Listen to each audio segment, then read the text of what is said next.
Have you ever had a thought so dark or disturbing, you were like, what is wrong with me? It's more common than you think. Let's talk about those so-called evil thoughts and why they happen. Imagine a mother is holding her baby and suddenly she thinks, what if I hurt them? Or someone is standing on a balcony and wonders, what if I just jumped? But here's the truth. These thoughts are normal, and they don't mean what you think they do. These thoughts can be about anything.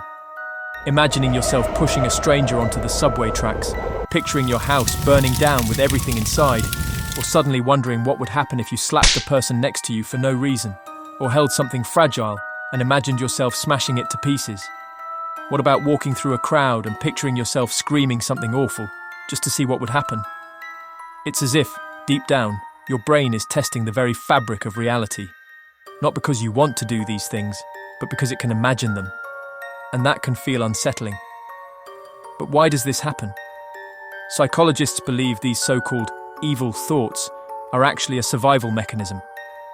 Your brain is constantly running simulations, playing out extreme what-if scenarios to keep you alert to potential danger.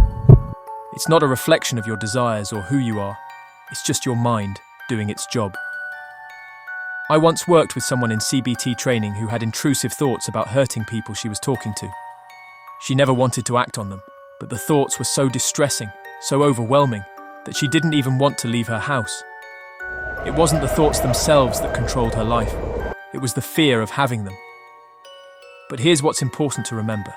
Intrusive thoughts don't define you. Everyone has them. It's part of being human.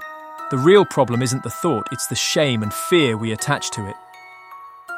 So, if you've ever had a thought that made you feel like a terrible person, know this: you're not alone.